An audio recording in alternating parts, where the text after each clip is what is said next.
Na espiritualidade, todos estávamos comovidos, especialmente Viviane, que trabalhava com afinco, colocando disposição e esforço em benefício daquele lar. 15. Novos conhecimentos. Um sopro de esperança bafejava os moradores daquela casinha singela de periferia. Com o chefe da família trabalhando, aos poucos as coisas iriam entrar nos eixos e a miséria seria grandemente atenuada. A par disso, o médico passou a interessar-se cada vez mais por José Domingos, por quem sentia estranha atração. Ao mesmo tempo, as leituras do Evangelho propiciavam à família nova maneira de pensar, incutindo em suas mentes ideias diferentes e renovadoras. Certa noite, ao chegar ao lar dos Morgados para uma visita ligeira, o médico percebeu, na mesinha de cabeceira de José Domingos, um livro. Interessou-se por ele. Tomou-o nas mãos e leu o título, O Evangelho segundo o Espiritismo, de Allan Kardec. Interessante. Nunca li nada sobre espiritismo. Vocês são espíritas? Indagou, curioso. Marilda sorriu e meneou a cabeça. Não somos praticantes do espiritismo. Tal como o senhor, até alguém nos emprestar este livro, ignorávamos completamente o assunto. Contudo, as leituras desses textos nos têm feito grande bem. Fez uma pausa, pensou por alguns segundos e depois sugeriu, quando o senhor chegou, íamos começar a leitura. Se tiver algum tempo disponível e quiser participar, nos dará imenso prazer sua companhia, Dr. Vinícius. Sentindo-se envolvido pelo ambiente, o médico aceitou a sugestão de Marilda. Excelente ideia, Marilda. Talvez seja a minha oportunidade de também obter as informações que me faltam sobre essa doutrina. Ficarei. Obrigado. Ele sentou-se à mocinha, de forma singela, depositou o livro nas mãos dele. Abra o acaso, doutor. Veremos o que Jesus tem para nos dizer nesta noite. Sem motivo aparente, Vinícius sentia-se tocado nas fibras mais profundas. Com unção, abriu o livro na página que assinalava a lição Retribuir o mal com o bem, do capítulo 12. Aprendestes que foi dito: amareis o vosso próximo e odiareis os vossos inimigos. Eu, porém, vos digo, amai os vossos inimigos, fazei o bem aos que vos odeiam e orai pelos que vos perseguem e caluniam, a fim de serdes filhos do vosso Pai que está nos céus e que faz se levante o sol para os bons e para os maus e que chova sobre os justos e os injustos. Porque, se só amardes os que vos amam, qual será a vossa recompensa? Não procedem assim também os publicanos?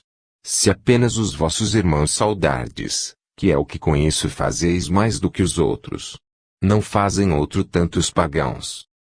Enquanto ia lendo aqueles ensinamentos que Jesus disseminara há quase 2000 anos, Vinícius deixava que a mente funcionasse livremente. Nunca fora dado a leituras da Bíblia e assim desconhecia por completo esse texto. Parecia-lhe estar penetrando num outro mundo. Continuou lendo. Chegando aos comentários do codificador, ficou surpreso com a grandeza e a lógica dos conceitos emitidos. Prosseguia ele. Amar os inimigos é, para o incrédulo, um contrassenso. Aquele para quem a vida presente é tudo, vê no seu inimigo um ser nocivo, que lhe perturba o repouso e do qual unicamente a morte, pensa ele, o pode livrar. Quando terminou o trecho, viu a lição subsequente, os inimigos desencanados, e se encheu de curiosidade. Contudo, Marilda disse-lhe que era suficiente o que fora lido.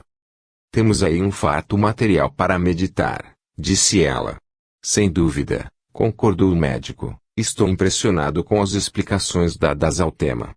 Confesso que desconhecia esses ensinamentos de Jesus e agora, com os comentários do autor do livro, eles adquiriram uma amplitude maior para mim. Enquanto Vinícius e Marilda conversavam fraternalmente, visto que Alzira pouco falava, o enfermo mantinha os olhos fixos no médico.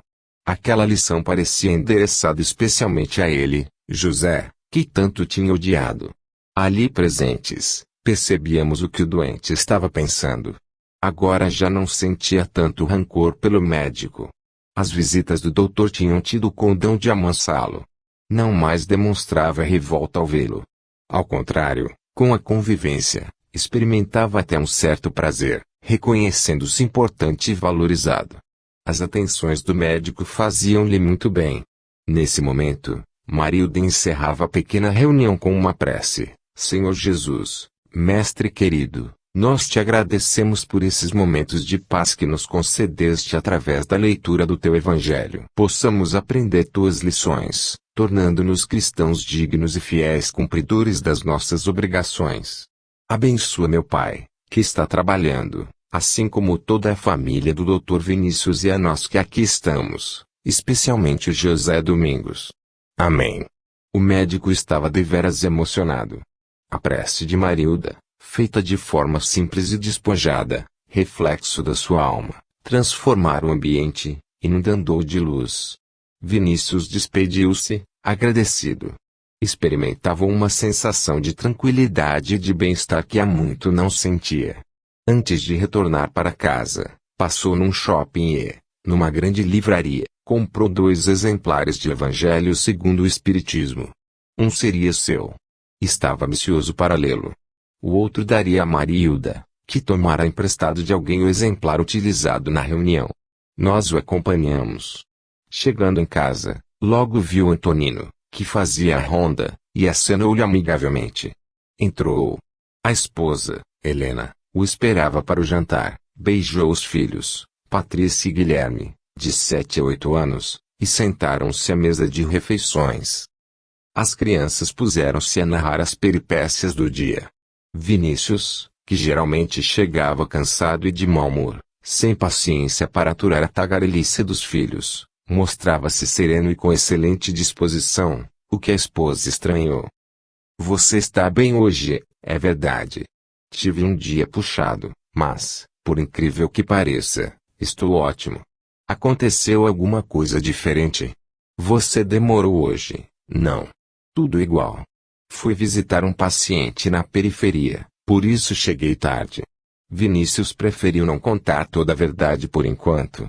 Helena, tal como ele, nunca se interessara por religião, e ele desejava pesquisar um pouco mais, ter mais tempo para refletir sobre o assunto antes de contar a ela. Brincou um pouco com os filhos, conversou ligeiramente com a esposa e, quando ela o avisou de que ia se recolher após colocar as crianças na cama, ele disse: ficarei mais algum tempo aqui. Tenho um novo livro para ler. Durma bem, querida. Depois que Helena saiu, Vinícius abriu o livro. Estava ansioso para continuar a leitura. Voltando ao capítulo 12, subtítulo Os Inimigos Desencanados, leu: ainda há outros motivos tem o espírita para ser indulgente com os seus inimigos. Sabe ele, primeiramente, que a maldade não é um estado permanente dos homens, que ela decorre de uma imperfeição temporária e que, assim como a criança se corrige dos seus defeitos, o homem mau reconhecerá um dia os seus erros e se tornará bom. Sabe também que a morte é apenas o livro da presença material do seu inimigo, pois que este o pode perseguir com seu ódio, mesmo depois de haver deixado a terra, que, assim, a vingança, que tome, falha o seu objetivo, visto que, ao contrário, tem por efeito produzir maior irritação, capaz de passar de uma existência a outra. Outra vez essa ideia de continuidade da vida após a morte, inclusive sugerindo a reencarnação, ou teoria das vidas sucessivas. Teria nisso algum fundo de verdade? Jamais acreditara nessas ideias, mas agora, lembrando-se dos sonhos que tivera, começava a ter suas dúvidas. Terminando essa lição, folheou novamente ao acaso e caiu justo na página Ressurreição e Reencarnação. Ficou surpreso com o acaso e mergulhou na leitura de todo esse capítulo. Novas ideias surgiam em sua mente, fazendo-o raciocinar com lógica e bom senso. Desse capítulo passou a outro e a outro. Não conseguia parar de ler. Sua fome de informações era tão grande que não percebeu as horas passarem. Quando deu por si, estava amanhecendo. Esfregou os olhos, satisfeito. Novas concepções lhe felicitavam o espírito sobre Deus, a vida, a prece, a caridade, a reencarnação, a lei de causa e efeito. Estava pensando seriamente em telefonar a Orlando, espírita convicto, e buscar mais informações. Não podíamos deixar passar essa oportunidade. Assim, Continuamos a seu lado por mais algumas horas. Recolheu-se ao leito e dormiu placidamente, como há muito não acontecia. Acordou tarde. Levantou-se com excelente disposição e ânimo. Sentia-se renovado. No consultório, no intervalo entre uma consulta e outra, ligou para o colega Orlando e combinou de ir ao centro espírita com ele, logo mais à noite. Aconteceu alguma coisa? Perguntou o amigo, surpreso. Não. Você não disse que preciso tomar uns passes? Disse, mas você nunca aceitou. Estou estranhando, fique tranquilo. Mais tarde conversaremos. Desligou o telefone e continuou trabalhando, enquanto esperava ansiosamente o dia passar. Queria conhecer o tal do centro espírita. 16. No centro espírita. Após o jantar, Orlando passou na residência do amigo. Vinícius teve o cuidado de prevenir a esposa de que iriam a uma reunião aquela noite, o que não deixava de ser verdade. Só não disse onde.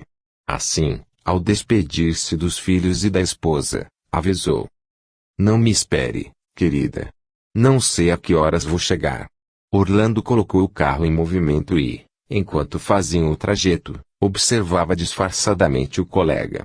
Tinha vontade de crivá-lo de perguntas, mas, como Vinícius se mantivesse calado, respeitou-lhe o silêncio. Adriano e eu seguimos juntos, aboletados no veículo. Não demorou muito, o carro parou defronte de uma construção singela onde se lia o nome do centro espírita. Entraram. O salão, pequeno, com capacidade para uma centena de pessoas, encontrava-se praticamente lotado. Todos mantinham-se em respeitoso silêncio. Na frente, uma mesa coberta com toalha branca, sobre ela, apenas um vaso de flores, alguns livros, uma jarra com água pura e um copo. Atrás da mesa, na parede do fundo, uma frase: fora da caridade não há salvação.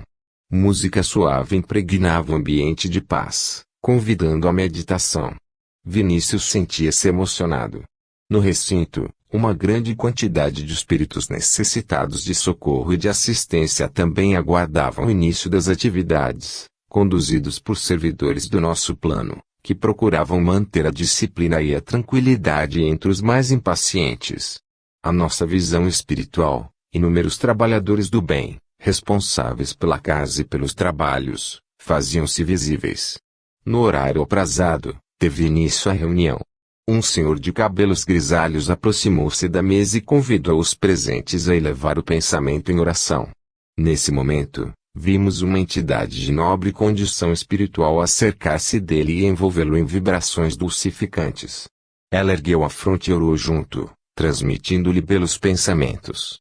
Após a oração, o dirigente encarnado abriu um exemplar do Evangelho segundo o Espiritismo, ainda auxiliado pelo amigo espiritual, e leu a lição: ajuda-te a ti mesmo, que o céu te ajudará. Pedi e se vos dará, buscai e achareis, batei a porta e se vos abrirá, porquanto, quem pede recebe e quem procura acha, aí, aquele que bata a porta, abrir-se.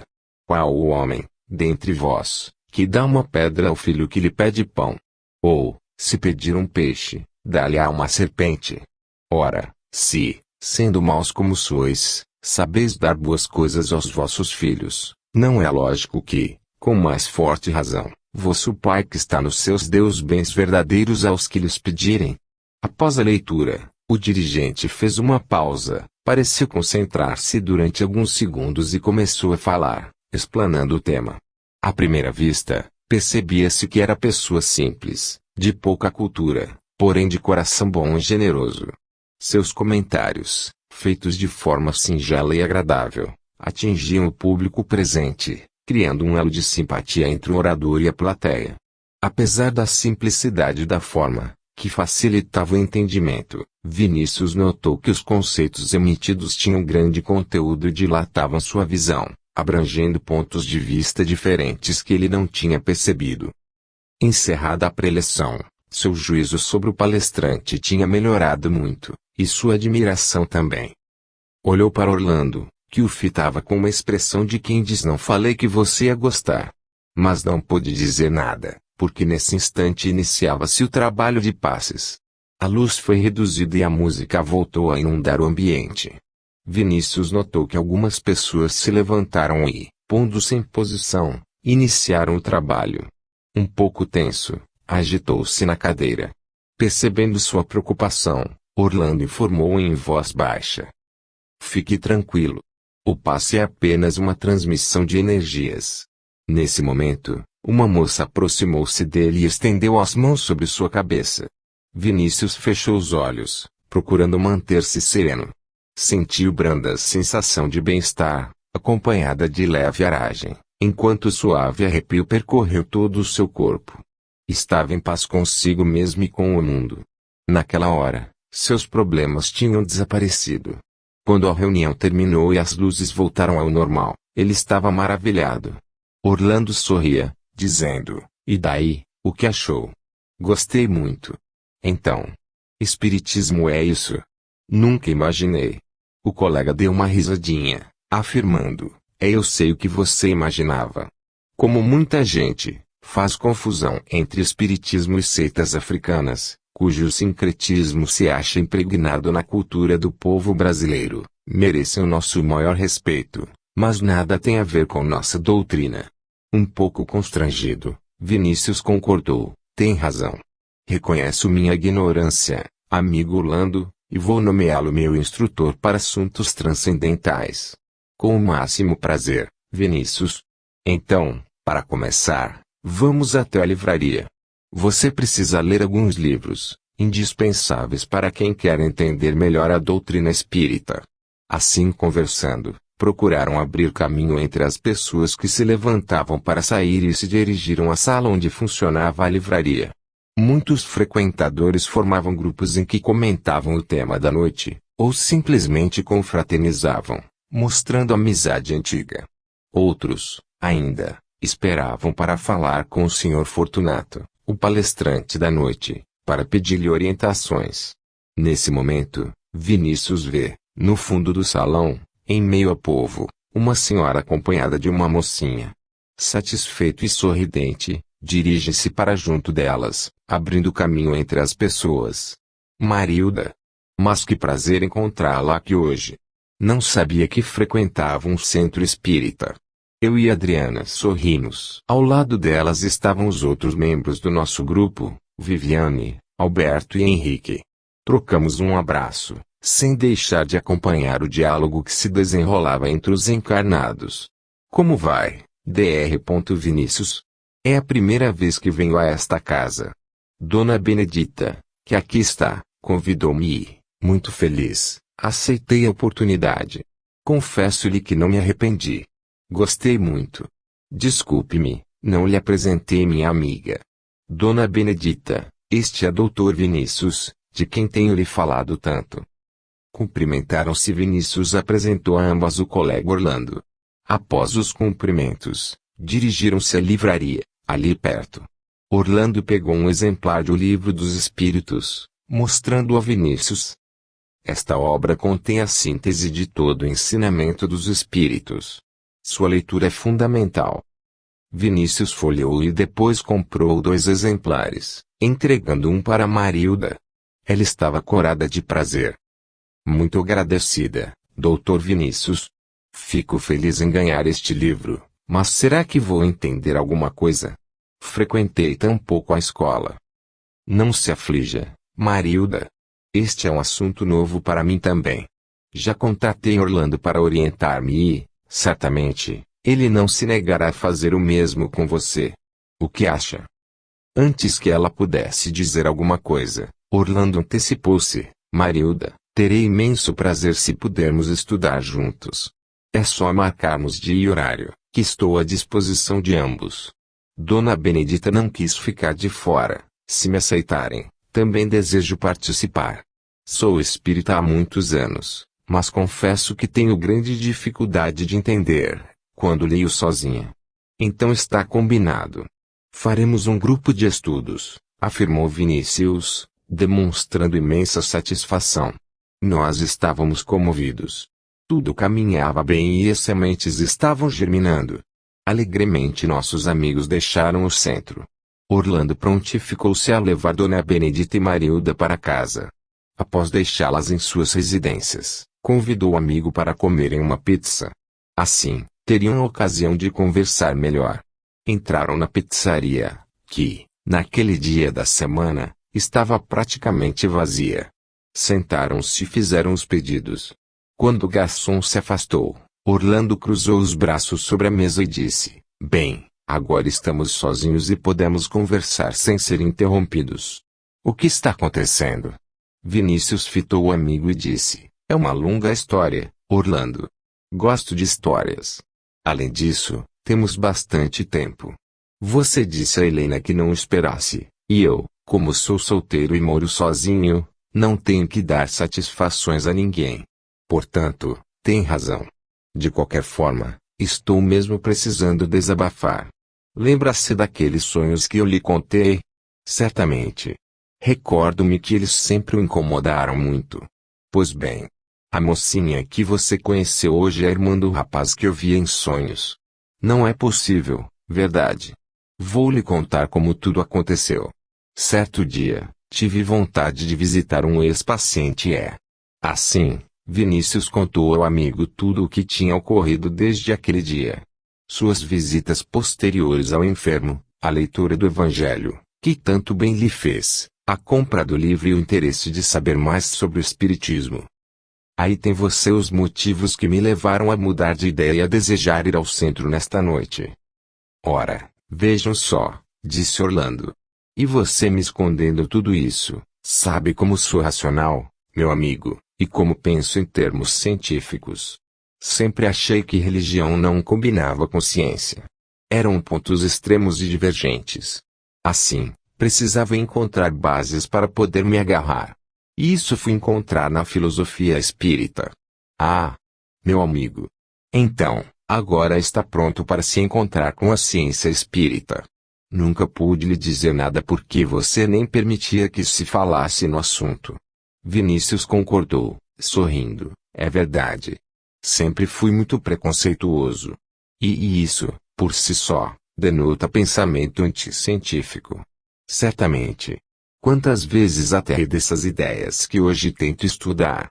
Sem pensar que rir daquilo que a gente não conhece nem entende é ignorância.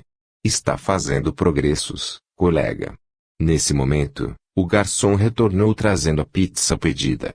O aroma estava delicioso e, com prazer, puseram-se a comê-la. Entre uma garfada e outra, Vinícius considerou: "Uma coisa, no entanto, me incomoda, Orlando. Quando vou à casa dos Morgados, sinto misto de atração e de repulsão por José Domingos. Há momentos em que me aproximo dele com sincero desejo de ajudar. A situação do rapaz me causa profunda compaixão e, realmente, gostaria de algo fazer por ele. Mas, em outros momentos, quando ele me olha daquele jeito, como se soubesse o que estou pensando, sinto aversão por ele, raiva. Até medo. É como se ele pudesse me fazer mal, entende? Depois, caio em mim e percebo o absurdo da situação. Ele é um jovem com paralisia cerebral, seu problema é irreversível e está preso a um leito, enquanto eu sou forte, tenho todos os movimentos e mente lúcida. Aí, tento me controlar, dominar o pânico e olhá-lo de forma racional. Não é realmente um absurdo? Há horas em que acho que estou ficando louco." Orlando tranquilizou-o: "Não se preocupe, Vinícius. Você não está ficando louco. É compreensível, de certa forma, o que está sentindo." "Como assim?" "Se olharmos pela ótica da reencarnação, poderemos compreender o que está acontecendo com você e com ele também. Provavelmente, ele o prejudicou numa outra existência, o que o leva a ter medo dele. O estado atual de José Domingos demonstra que é um espírito em expiação. Entendo. Ele está pagando hoje o que fez outrora. Mais ou menos isso. Prefiro dizer que Deus, em sua infinita misericórdia, se utiliza de um processo educativo concedendo a ele meios de se reabilitar perante sua própria consciência. Interessante. É lógico. Mas, porque ele me acusava, em sonhos, de desejar destruí-lo? Não podemos saber com certeza. Mas, pense bem. Suponhamos que José Domingos, em outra época, o tenha destruído. Não é natural que, encontrando agora, Suponha que você odeia e queira se vingar dele, desejando-lhe também o mal. E se, na atualidade, você tem oportunidade de ajudá-lo como médico, ministrando-lhe cuidados e zelando pela sua saúde, significa que você também tem sua parcela de culpa. Não raro, nesses casos, adversários se digladiam através do tempo, alternando-se as posições, em que os implicados ora são agressores ora vítimas, dependendo das circunstâncias e das possibilidades do momento. Tudo é muito complexo. Pensativo, Vinícius meditava sobre as considerações de Orlando. Sim, tudo tinha muita lógica. Teria que refletir sobre isso. Já era tarde. Saíram do restaurante, cada qual entregue a seus próprios pensamentos. No dia seguinte, marcaram o estudo. Todas as segundas-feiras, às 19 horas, antes de voltarem para casa, se reuniriam na residência de Marilda. 17. O trabalho prossegue. Alguns dias depois, reunidos, conversávamos sobre os progressos do caso Morgado. Demonstrávamos nossa alegria em ver que tudo estava transcorrendo da melhor maneira possível, os fatos se encaixando e criando condições novas, propiciadoras de esperança de dias melhores no futuro. Viviane, que retornara das suas atividades na casa dos Morgados e participava da nossa reunião, mostrava seu júbilo. É um prazer ver nossos amigos reunidos para o estudo da obra básica da codificação kardeciana. Sob a orientação de Orlando, todos manifestam grande interesse. Até José Domingos. Henrique sorriu, concordando, sem dúvida, o estudo será de grande utilidade para eles, visto que, com o conhecimento da doutrina espírita, terão a visão ampliada e esclarecida, ficando mais fortalecidos perante as atribulações da vida e cientes do que lhes compete realizar em benefício do próprio progresso. Tenho uma dúvida, Henrique. Até quando iremos acompanhá-los com nossos cuidados? Indagou Adriana. Enquanto for necessário.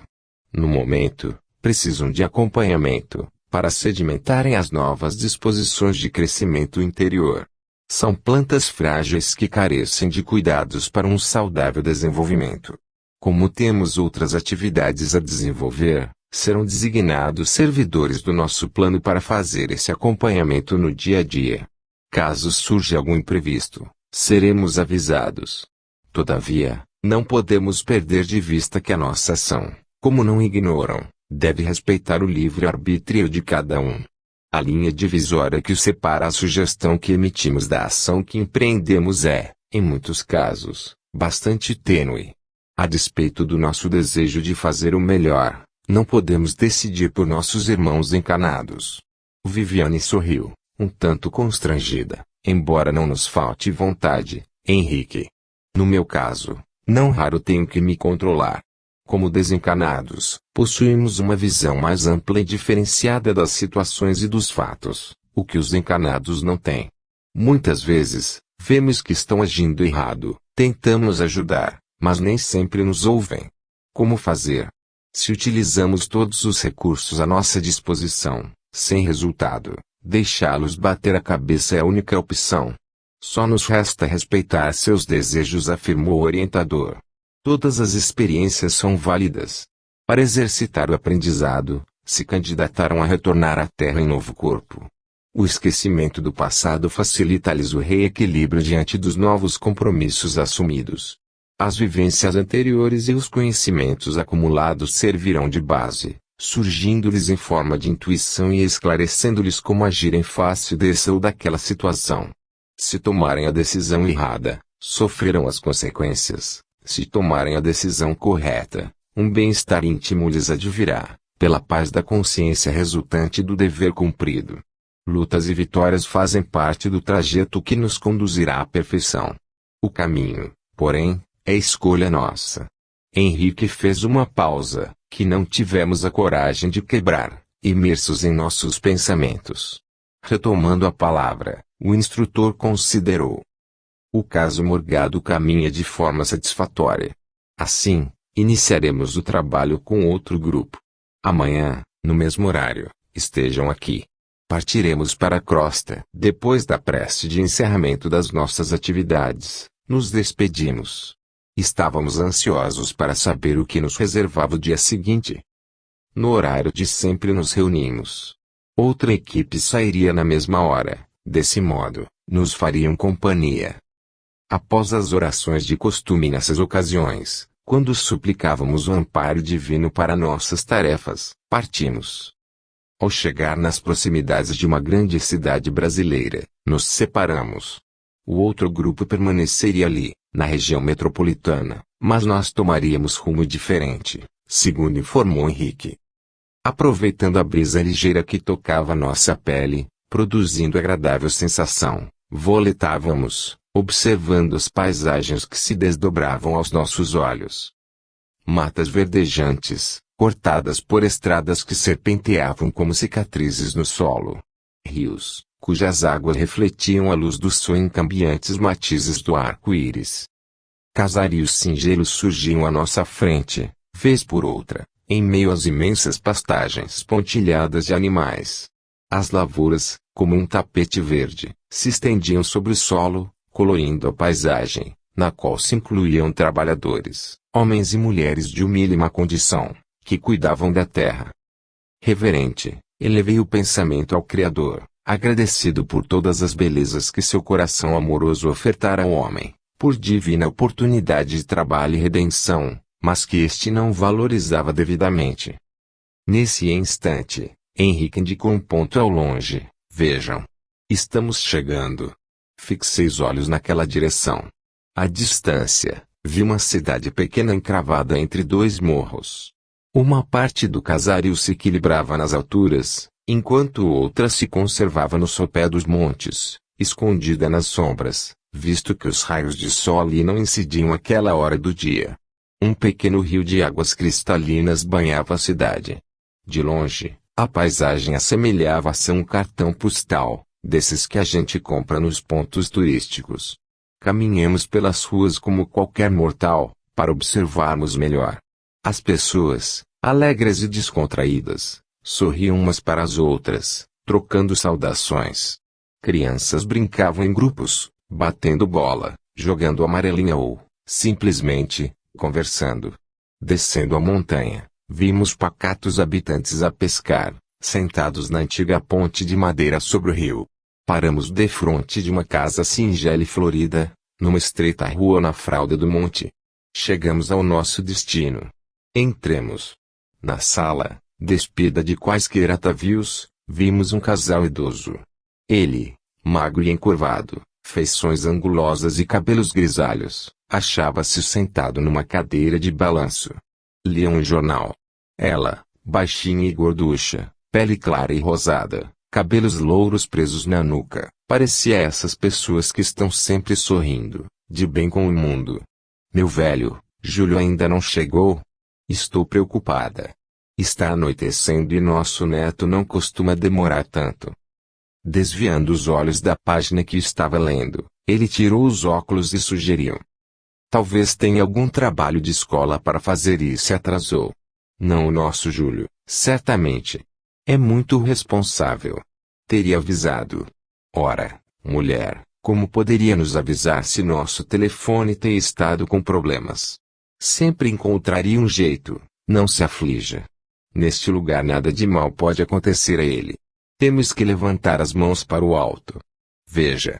Li no jornal que aconteceu um crime bárbaro numa localidade não muito distante daqui. 2 rapazes alcoolizados atacaram 2 adolescentes que saíam da escola ao meio-dia. Levaram-nas para um matagal nas imediações da cidade e, após abusarem da inocência delas, as torturaram e, em seguida, as mataram com requintes de crueldade. Que coisa horrível, Genésio. Isso é o fim do mundo. As pessoas se esqueceram de Deus e o resultado aí está, considerou a mulher, parando de mexer a panela e agitando no ar a colher de pau, indignada. Pois é. Felizmente essas coisas não acontecem aqui na nossa pacata cidadezinha. Mas, e nossa filha, como estará?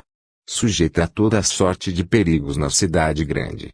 Com uma das mãos, a boa mulher afastou da testa um cacho de cabelos, enquanto com a outra levava a ponta do avental no canto do olho, enxugando uma lágrima.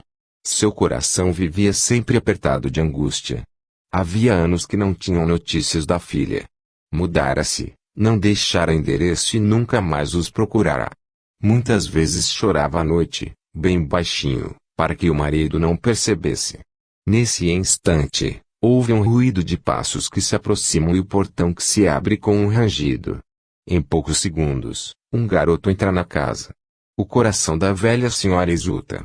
Esse neto é o sol, a luz da sua vida. Sorriu para ele, dizendo: Júlio, lave as mãos e venha, o jantar está pronto. O menino, um saudável e belo garoto de 10 anos, não espera a reprimenda e justifica-se. Desculpe, vovó Luzia. Atrasei-me hoje. Amanhã teremos prova e um colega pediu-me que fosse até sua casa e lhe ensinasse alguns problemas de matemática. Não pude evitar. Não tem importância, meu filho. O que interessa é que você chegou. E bem na hora da nossa refeição. O avô sorriu, observando como a companheira se derretia pelo neto. Logo mais, estavam sentados em torno da mesa. No centro, um belo prato de polenta, sobre ela, um suculento molho de tomates e carne. Nós nos olhamos e sorrimos. Quem de nós não teria uma lembrança dessas na mente? A família reunida em volta da mesa, os pratos preparados carinhosamente pela mãe. Uma onda de saudade nos inundou o coração. Nesse momento, de cabeça baixa, oravam antes da refeição. Abençoa, Senhor Jesus, nossa casa e todos os nossos familiares. Abençoa também o nosso jantar. Amém. Após essa sintética oração, que, percebemos, nem todos estavam acompanhando mentalmente, eles atacaram a iguaria, que parecia deliciosa. Notamos, porém, que Dona Luzia, com o prato à sua frente, não se resolvia levar o garfo à boca. Coma, vovó, se não esfria. Está uma delícia. Ouvindo a voz do neto, a velha senhora começou a comer lentamente. Estava sem apetite. Enquanto o garoto tagarelava na mesa, nosso companheiro Alberto estava pensativo. Que coisa interessante. Parece que já conheço esse menino. O formato do rosto, os olhos grandes e aveludados, a maneira de falar, a voz. Não sei. Quem sabe você o conhece realmente? Arrisquei. Impossível, César. Nunca estive nesta região nem conheço essa família. São estranhos para mim. Provavelmente, ele se assemelha a alguém que conheci. Mas, quem? Eis a questão. Olhei para o garoto, que se servia pela segunda vez. Tinha cabelos escuros, pele bem clara e grandes olhos castanhos, sombreados de longas pestanas. Sua boca era rosada e tinha sorriso fácil, onde se viam dentes perfeitos. Era um menino simpático e agradável. Terminada a refeição, Júlio fez as tarefas escolares e, após beijar os avós, recolheu-se ao quarto de dormir. Os avós, Genésio e Luzia, permaneceram acordados mais algum tempo. Ele, preso à leitura do jornal. Ela, mergulhada na confecção de uma toalha de crochê, que estava tecendo para vender. 18. Encontro com o passado. Acompanhamos o garoto até o quarto. Ele se preparou cuidadosamente para dormir. Após a higiene, colocou o pijama, guardou o uniforme da escola e ajoelhou-se ao lado da cama. De mãos postas, fez uma oração. Querido Jesus, agradeço tudo que o Senhor tem me dado, um lar, uma família, o amor do vovô Genésio e da vovó Luzia. Interrompeu por instantes, parecendo meditar, depois prosseguiu, se não for pedir demais, já que tenho recebido tanto, gostaria de ter notícias de minha mãe. O senhor sabe, só conheço minha mãezinha através de fatos, e sinto muita falta dela. Não desejo parecer ingrato, mas todas as crianças têm mãe, só eu não tenho a minha. Além disso, tenho pena de meus avós, noto que sofrem muito, embora evitem comentar o assunto por minha causa. Não sei quem é meu pai. Então, se pelo menos pudesse ver minha mãe, uma vez que fosse, ficaria contente e não pediria mais nada. Prometo. Amém. Comovidos, acompanhávamos a oração do menino. Quando terminou, Verificamos que duas entidades tinham chegado e também observavam. Certamente deveriam ser parentes desencarnados. Tratava-se de um homem e de uma mulher. Ela, beirando os 80 anos, clara, muito parecida com Dona Luzia. Deduzi que deveria ser sua mãe. Ele, bem mais jovem, um senhor de 50 anos presumíveis, pele mais morena e cabelos grisalhos. Pela diferença de idade, por certo não seria marido e mulher. Henrique, que já os conhecia, nos apresentou a eles. Esta é Dona Gema, mãe da dona da casa, nossa conhecida Luzia. E este Arthur, irmão de Genésio. Trocamos cumprimentos e nos pusemos a conversar com os recém-chegados, risonhos e simpáticos. Arthur, nos dando as boas-vindas, considerou: estamos muito satisfeitos por recebê-los aqui nesta casa. Especialmente porque sabemos que vieram em tarefa de auxílio à família. Como puderam perceber, pela prece de nosso querido Júlio, nem tudo caminha bem. Existem pontos que precisam ser analisados, para que possamos ajudá-los com acerto. Temos procurado fazer o máximo por eles, mas há algumas limitações, ponderou a senhora Gema com delicadeza. Particularmente, eu estava surpreso. As duas entidades denotavam excelente condição espiritual. O que estaria tolhendo seus passos no socorro aos familiares encarnados, a ponto de sermos chamados para atender o caso? Corei de vergonha. Notei que Gema, Arthur e Henrique se entreolharam e sorriram. Haviam captado meu pensamento. Para evitar novos constrangimentos, nosso orientador explicou: existem certos aspectos deste caso que vocês ignoram e que tomarão conhecimento à medida que as ações forem se desenrolando. Logo perceberão por que nossa presença se faz necessária. Nessa hora, o menino deitava-se, apagando a luz. Deixamos o quarto. Ali permaneceu apenas Arthur, o tio-avô, encarregado de acompanhar o sono do garoto. Dirigimos-nos à sala, onde o marido lia o jornal e a esposa fazia crochê. Luzia, reconhecendo-se cansada pelos afazeres de Eunice, também se recolhia, no que foi acompanhada pelo marido. Mantivemos uma discreta distância do quarto do casal, ali só penetrando a idosa entidade, Dona Gema. Após algum tempo, ela franqueou a entrada do quarto. Ambos estavam dormindo. Enquanto aguardávamos, pus-me a observar o aposento. Algumas fotos em porta-retratos, sobre a cômoda, chamaram minha atenção. Ali aparecia, em diversas poses e em épocas diferentes, a mesma pessoa, recém-nascida, na primeira infância, fazendo a primeira comunhão, em idade escolar, adolescente. Era uma mocinha bonita, magra, de pele clara, cabelos pretos e olhos grandes e aveludados, como os de Júlio. Percebi que Alberto se aproximara, também atraído pelas fotos. Eu ia fazer um comentário, quando, olhando de lado, notei que ele estava extremamente pálido. Você não está bem, Alberto? Perguntei. Ele me olhou de forma estranha, parecendo desnorteado, mas não teve tempo de responder.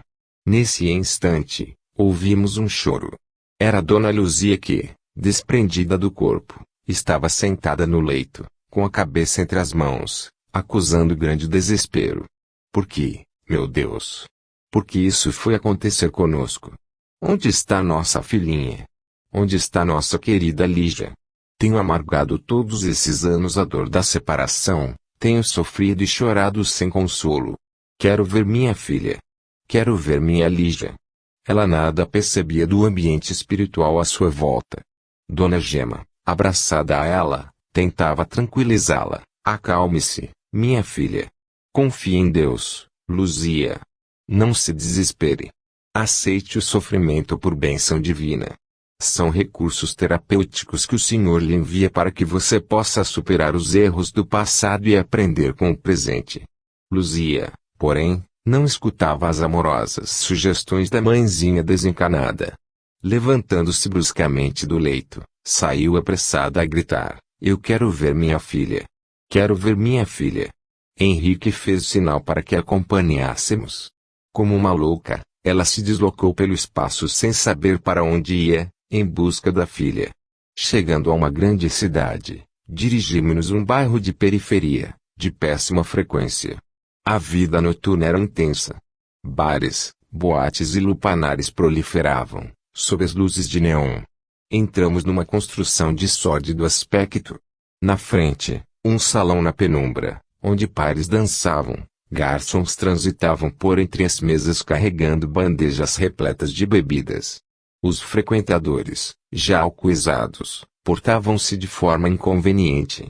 Atravessamos o recinto e, num canto, sozinha numa mesa, deparamos com uma mulher que, àquela hora, estava em estado deplorável. Usava uma peruca loira de cabelos mal tingidos, excessivamente maquilada, cigarro entre os dedos, olhava sem ver. Aliviada e feliz, Luzia abraçou-a com carinho. Minha filhinha, afinal a encontrei. Por que fugiu de nós, Lígia? Em nossa casa você tinha tudo, minha filha. Nada lhe faltava. Não se dava conta do ambiente, atraída apenas pela visão da filha querida. Não percebia sequer os acompanhantes espirituais de Lígia, espíritos vampirizadores da pior espécie. Somente a lei das vibrações explica o fato de ter buscado a filha e de tê-la reconhecido apesar das enormes diferenças. A imagem atual nada fazia lembrar aquela linda adolescente cujo retrato viramos há poucas horas, de rosto limpo e sorriso aberto. A mulher que ali estava, envelhecida pela vida noturna, pelo uso de bebidas e, até onde eu podia notar, de drogas, denotava vulgaridade nas atitudes. Usava cílios postiços e o olhar era pesado de rímel e sombras. A pele, excessivamente pintada para ocultar os vestígios das noites mal dormidas, parecia uma máscara. A boca, recoberta com batom vermelho escuro, mostrava rictos de tristeza e amargura. Nesse instante, um rumor fez com que me virasse. Era Alberto que, caindo sentado numa cadeira, cobriu o rosto com as mãos e se pôs a chorar convulsivamente. Henrique aproximou-se dele, envolvendo-o num abraço carinhoso. Meu amigo, acalme-se. Compreendemos o que você está sentindo. É chegada a hora da reparação. Controle-se, para podermos ajudar com o acerto. Gema, a generosa entidade que ali estava, trocou um olhar com Henrique, como se estivessem colocando em execução um plano programado. Envolveram-lhe em emanações dulcificantes, aplicando-lhe energias através do passe. Ao mesmo tempo em que cortavam, provisoriamente, suas ligações com os acompanhantes de baixo nível, afastando-os, procuravam despertar nela o desejo de ficar só. Logo em seguida, vimos que Lígia levantou-se e dirigiu-se ao barman, sussurrando-lhe algo ao ouvido. Depois, encaminhou-se para uma porta, meio escondida por um reposteiro, e atravessou um grande corredor, onde se viam portas dos dois lados. Parando diante de uma delas, virou a chave na fechadura e entrou. Acendeu a luz. Era um quarto simples e despojado. Como mobiliário, apenas uma cama, uma penteadeira com uma banqueta e um armário pequeno. Uma porta levava a um minúsculo banheiro. A moça arrancou a peruca loira, tirou os cílios postiços, a maquilagem e lavou o rosto. Depois, voltando ao quarto, sentou-se no leito. Sentia-se descontente sem saber por quê. Pensamentos estranhos dominavam-lhe a mente. Lembrou-se do passado, da sua cidade natal, da família. A presença da mãe e da avó enchia de saudade e de boas recordações. Como uma aragem benfazeja, amenizava-lhe o estado atual. Sentiu vontade de chorar.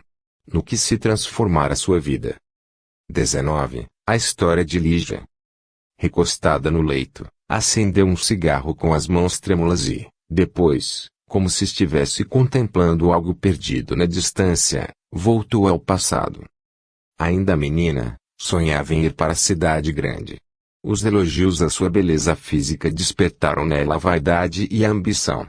Sonhava ser modelo, como tantas jovens que via na televisão. Almejava sucesso, dinheiro, notoriedade. Não queria, em hipótese alguma, permanecer ali naquela cidadezinha do interior e envelhecer, como o resto da população, sem ter feito nada de interessante. Sem ter vivido. Um belo dia, decidiu-se. Ao participar de um concurso de redação na escola, ganhar uma pequena importância. Embora reconhecesse não ser suficiente, acreditava, na sua ingenuidade, que serviria para começar uma nova vida. Programou tudo cuidadosamente. Certo dia, esperou os pais dormirem e, saindo de casa na calada da noite, tomou o ônibus rumo à cidade grande. Felizmente para ela, a cidadezinha estava deserta. Nenhum conhecido que pudesse frustrar-lhe os planos a viu. Amanheceu num outro mundo. Havia uma multidão, um número de pessoas tão grande na rodoviária, que ficou assustada, sem saber o que fazer, nem que rumo tomar. Sentou-se num banco para pensar. Como não poderia permanecer ali, resolveu enfrentar a situação. Saiu da rodoviária, acompanhando o movimento de pessoas, e, 2 quadras adiante, descobriu uma pensão. Entrou e alugou um quarto. As instalações eram muito simples, mas serviam para começar. Comprou um jornal e passou a examinar os classificados. Infelizmente, para os empregos que lhe pareciam mais de acordo com os seus ideais, não tinha as qualificações necessárias. Anotou, todavia, os anúncios que considerou mais razoáveis e saiu à luta. Como não conhecesse a cidade, as dificuldades eram enormes. Ao terminar o primeiro dia, depois de muito caminhar, nada tinha conseguido. Voltou exausta para a pensão. Comeu alguma coisa e caiu desmaiada na cama. Nos dias seguintes, a situação não mudou. Nada de emprego. Suas reservas reduziam-se perigosamente e ela começou a cortar de forma drástica a alimentação, ficando fraca e sem ânimo. Além disso, a dona da pensão exigiu pagamento pelo aluguel do quarto, e ela já não tinha em seu poder a quantia necessária. Aproveitando-se de um momento em que a proprietária fora ao supermercado fazer compras, pegou suas coisas e fugiu da pensão. Caminhou sem destino por muitas horas. Chegando a uma praça, sentou-se num banco para descansar um pouco. Logo, uma senhora acomodou-se a seu lado e, percebendo pelo seu aspecto de tristeza e de abandono a situação difícil que deveria estar atravessando, começou a conversar. Ao saber que Lígia estava sem lugar para ficar e desempregada, deu-lhe o endereço de uma agência de empregos ali perto. Lígia agradeceu e encaminhou-se para lá. Como não tivesse carta de referência, só conseguiu vaga para empregada doméstica, e assim mesmo porque a secretária da agência notou, pelo seu jeito, que era moça simples do interior e porque a patroa, que não poderia pagar grande coisa, não era muito exigente. Como não estivesse em condição de escolher, aceitou. Pelo menos, teria casa e comida. Assim, começou a trabalhar. O serviço não era dos piores, a família era simpática, mas ela não gostava nem estava acostumada com os afazeres domésticos. Sua mãe sempre fizera tudo, ela nunca lavara uma peça de roupa, e agora via como isso era cansativo. Sem experiência, lutou muito para manter o emprego. Por outro lado, gostava de crianças e demonstrou eficiência no trato com elas, o que lhe valeu pontos preciosos. Nos dias de folga, munida de um jornal, saía à procura de um serviço melhor, sem desistir de seus projetos iniciais. Certo dia, andando por um bairro de classe média alta, entrou numa lanchonete. Estava com sede. Pediu um refrigerante e, enquanto aguardava, reparou num grupo de rapazes e moças que conversavam sentados a uma mesa na calçada. Sua atenção foi atraída para um rapaz que olhava fixamente. Achou-o simpático e atraente e correspondeu aos seus olhares. Não demorou muito e o moço entrou, aproximando-se da mesa onde ela estava. Olá. Meu nome é Alberto. E o seu? Lígia. Espera alguém? Perguntou ele. Não. Posso fazer-lhe companhia. Se quiser. Sente-se. Na espiritualidade, nosso amigo Alberto, constrangido e em lágrimas, acompanhava a cena em que se desenrolava aos nossos olhos. Percebemos, sem sombra de dúvida, que era ele o rapaz que se acercara de Lígia. Continuaram conversando. Grande atração surgiu entre ambos. Marcaram o encontro. Lígia não contou a ele a verdade, onde morava, que era empregada doméstica. Disse-lhe que era estudante, residente em conhecido bairro de classe média, que seu pai era comerciante abastado e moravam em confortável residência. O relacionamento entre eles foi se estreitando. Alberto, um dia, ofereceu-lhe um baseado. Lígia relutou a princípio, mas depois acabou aceitando.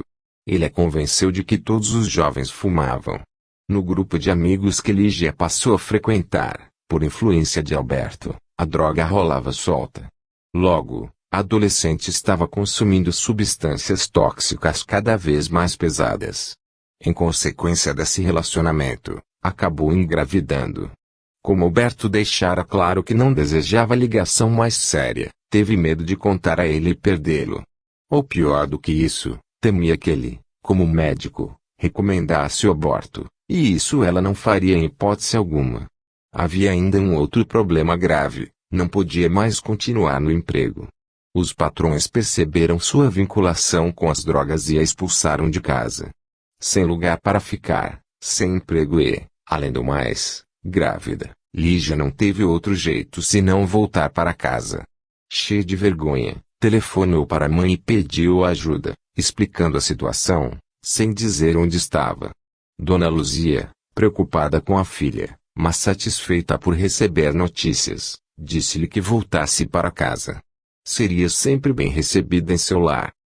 Lígia desembarcou na pequena cidade do interior com um gosto amargo de frustração. Jamais pensara em retornar à terra natal naquelas condições. Durante os meses de gestação, ali permaneceu sem sair de casa. Foi uma exigência do pai, que não queria se sentir envergonhado perante a comunidade local. O bebê nasceu. Era pequeno e franzino, em virtude das implicações da mãe com os entorpecentes. Durante a gravidez, Lígia controlou ao máximo suas tendências viciosas, pelo bebê. Contudo, quando saiu do hospital e voltou para casa com o filho nos braços, decidiu que não poderia ali permanecer. Não suportava aquele lugar, sentia falta da antiga vida e queria procurar Alberto, a quem amava. Assim, deixou uma carta em que colocava os pais a par da decisão que tomara. Considerando que o bebê estaria em melhores mãos do que nas dela, abandonou o filho e novamente a casa que a vira nascer. Voltou para a capital. Procurou os velhos amigos, esperando reencontrar Alberto. Tudo estava diferente. Não os viu no ponto de encontro costumeiro. Perguntou por Alberto ao garçom, que a reconheceu. O rapaz a fitou, penalizado. Alberto se foi, garota. Está em outra. Como assim? Onde é que você se meteu por tanto tempo? Alberto morreu por overdose há 4 meses. Mentira. Diga que é mentira, gritou, estarrecida. Lamento, garota. É verdade. Não há nada que se possa fazer quanto a isso. Vejo que essa notícia foi demais para você. Venha, sente-se. Vou trazer-lhe uma bebida. Cambaleando, como se tivesse sido atingida por um golpe fatal, Lígia deixou a lanchonete sem esperar a volta do garçom. Desde esse dia, afundou-se cada vez mais na degradação e no vício, por desespero e solidão, entregando-se a uma vida dissoluta, em que nada mais lhe importava. Considerando-se sem opções para manter o vício, passou a dedicar-se à prostituição. Pensava no filho. Como estaria ele? Nunca mais teve notícias. O resto da história já conhecíamos.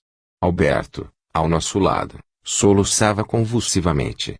De grande parte dos fatos ele só ficou sabendo naquele momento. Meu Deus! Ignorava de onde Lígia viera, onde morava e que esperava um filho meu. Mas, a nossa era uma ligação fortuita. Pelo menos para mim. Por que não procurei me informar direito? Nossas vidas poderiam ter sido tão diferentes. E então? Júlio é o meu filho. Eu tinha um filho e não sabia. Enquanto Gema e Luzia permaneciam junto de Lígia, ficamos ao lado de Alberto, dando-lhe forças. Deixamos que ele desabafasse sem interromper.